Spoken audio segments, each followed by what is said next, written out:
I don't typically make videos like this. Typically, I make videos that are inspirational and yada yada yada. But the truth is, I felt obligated to make this video because honestly, I didn't realize how much this video was going to mean to me until I decided to make it. I want to talk today a little bit about why I like soccer so much. And the truth is, yeah, I started stand-up comedy and I love that, and I'm not going to take anything away from that because it's amazing. But at the end of the day, soccer is my one true love. Soccer is something that I will never stop loving, even though I started comedy. Like, I love comedy. I will always do comedy, and who knows, maybe there's more of a future in comedy for me than there is in soccer. But the truth is, when I got a text message from Drew today texting all of us Campo Verde coaches that we had camp tonight, it was one of the greatest texts that I've ever received. Look, I live in Arizona, right? So the reality is I have to worry about how hot it is here in Arizona because that's just the way it is. You're always looking at the weather, you're always looking at the temperature, and if it's too hot, I can't go. So it's been a while since I've stepped on the soccer field. I believe the last time I was on the soccer field was when we lost the state championship this past year, and I didn't realize how much I was actually missing it until I got that text. And as much as I hate to admit this to myself, and as much as I hate to admit it to you guys, the truth is I think I was using comedy to find a outlet from missing soccer. And I decided not to do club soccer this year because of the weather and because of how hot it is. But the truth is, I have a feeling once I get out on that soccer field tonight, I'm going to start getting the itch again to coach because, for those of you that are not coaches and for those of you that, have regular jobs and don't coach like I do, you're not going to understand that because when you decide to be a coach, you decide because you want to educate young minds. You want to make them better soccer players. That's your goal. That's why you do what you do. And not being able to do that has been extremely difficult for me because at the end of the day, it's something that I love doing. And, being away from the game, it made me realize that as much as I enjoy comedy, it's one of those things that, I look at it as it was a way out for me. And I hate to say that because I'm not taking anything away from comedy. Like I said, I'm going to keep doing comedy. I'm going to keep doing comedy because I love doing comedy. It's not that I'm not going to do comedy just because I have soccer, just like it's not going to be one of those things where I'm not going to do soccer because I have comedy. I can do both. But the thing is, I truly missed it. And if you want the God's honest truth, I think that has a lot to do with my involvement in indoor soccer. I've talked a little bit about this before, and my history with the game, it started with the Milwaukee Wave, and, the Wave is always going to be near and dear to my heart, And for those of you that don't know what the Major Arena Soccer League is, I highly suggest you look into it and start watching the sport because I believe that when you do, you're going to be hooked.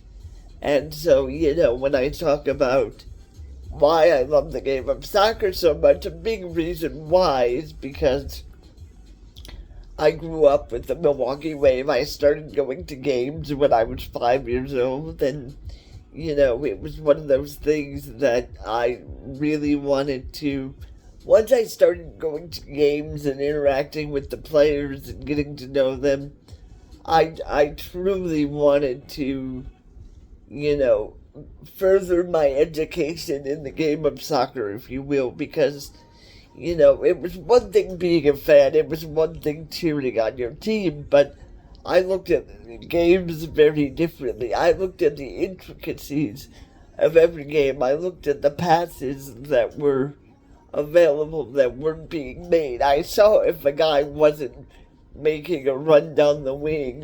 You know, I saw when there was an opportunity for a wall of score that wasn't taken, you know, but it's one of those things where, you know, the more I watched the game, the more I truly fell in love with the game. And it's one of those things that, thanks to Michael King, and for those of you that are not familiar, Michael King, I consider him to be my mentor when it comes to soccer and when it comes to my education with soccer, because at the end of the day, I learned a lot from him. You know, once I was able to decide that I was going into coaching, I started with the Milwaukee Kickers with Michael King and guys like Michael King, Peter Knezick, Marcelo Fontana. You know, I got to work with all those guys. So it was one of those things where, because of guys like Michael and Cello and Peter, I was able to get into coaching, and I absolutely loved it. I loved the education piece to it. I loved being able to teach kids something that they didn't know before. And that's really why I got into coaching, and I've been doing it ever since. You know, when I moved to Arizona 6 years ago, I never thought that I would be coaching high school, because honestly, I never really got that opportunity. But when I got here to Arizona, I got introduced to Andrew Guarneri, and it's been a godsend for me. The guy has literally become my best friend.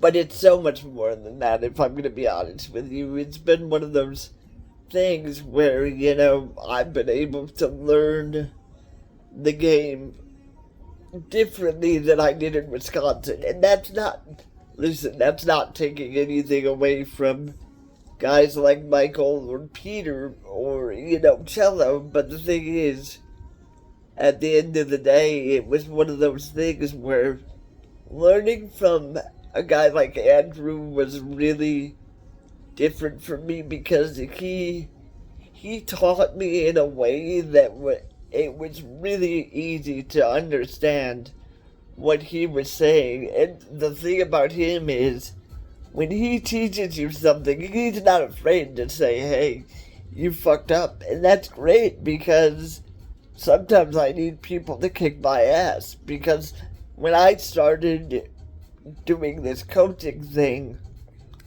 I literally thought that I knew everything. I thought that I was going to be a great coach. And then when I got into it, I started realizing, oh my gosh, I don't know as much as I thought I did. So, you know, it was one of those things where I really had to take a slice of humble pie, if you will, because the more I got into it, the more I started realizing I don't know shit. And when you're able to, you know, humble yourself, it makes you a better coach. And so, you know, fast forward to now, 6 years after that, you know, I'm with the high school, and I've experienced the highs and lows. I've experienced winning a state championship. I've experienced losing a state championship as recently as this year. So, you know, I'm really excited to see what comes in the next chapter. And, you know, yeah, that's a little bit of why I love soccer so much. It's something that will always be a love of mine, and nothing will ever replace that. You know, can I do other things?